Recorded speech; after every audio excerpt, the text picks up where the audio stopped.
Thick jungle, painted faces, and a blockade. How did the Munduruku people in Brazil win a decades-long battle for their land? What does this mean for indigenous rights in the Amazon now? Today is May 14th, 2025. Let's dive in. After nearly 2 decades, the Brazilian government has officially recognized the Saure Mubu indigenous land for the Munduruku. That's over 178,000 hectares of Amazon rainforest, now legally theirs. But this goes way beyond paperwork. For the Munduruku, it's about protecting the river, the forest, their children, the animals, really, their entire world. Alessandra Corap Munduruku, one of their leaders, called it a cure for their bodies and lives. Their journey started back in 2007, but kept hitting political and economic roadblocks, mainly from mining interests. Then, in 2014, the Munduruku decided to act directly. They marked out the land's borders themselves, put up signs, and pushed out invaders. That's quite a step. What do you think made self-demarcation work so well? It sent a clear signal. They wouldn't wait around for government approval to defend their land. And that self-demarcation actually inspired other groups. Then, just last month, they blocked the Trans-Amazonian Highway for 2 weeks. That really forced the authorities to meet with them. These weren't just gestures. They had impact. So, on September 25th, 2024, Justice Minister Ricardo Lewandowski signs the order. But the process isn't finished, right? The land still needs its physical boundaries marked, and illegal occupants have to be removed before the president can make it official. Right, and there are still big hurdles. Just last month, Munduruku protesters were back on the highway, this time against Law 14.701.23 and its so-called Marco temporal thesis.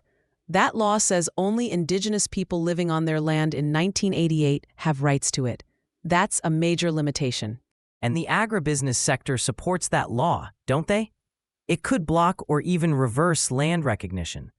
The Munduruku actually met with Justice Gilmar Mendes, raising concerns that his negotiation arena group favors political and economic interests over indigenous voices. On top of the legal fight, there's the environment. Lands managed by indigenous people have proven to slow deforestation. This recognition comes just as Brazil prepares for COP30 in 2025. Do you think this boosts Brazil's position in climate talks? It might. The international community is looking for real results, actual forest protection. Recognizing indigenous land as climate action could help Brazil access global funds. But threats remain.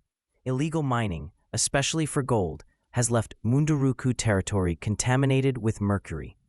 The government said it would remove miners last November, but there's still no core timeline.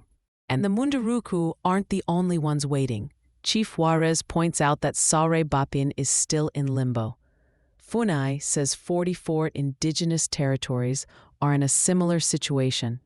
Meanwhile, the push for mining, logging, and new infrastructure hasn't slowed. So yes, this is a victory, but it's not the finish line. The Munduruku are demanding more action, more recognition, and ongoing defense against new threats. Their fight isn't just about territory, it's about protecting culture and the future of the Amazon. That's really the core of it. This win sends a message. Indigenous rights and environmental protection are tied together, and both face constant pressure. Will this recognition set an example for others? And can Brazil deliver on its promises for more protections? We'll be watching closely, especially with COP30 coming up and global attention on the Amazon. Thanks for joining us as we unpack this story. Stay tuned for more conversations. The fight for indigenous rights isn't just a local issue. It shapes the future of the whole planet. Thanks for listening.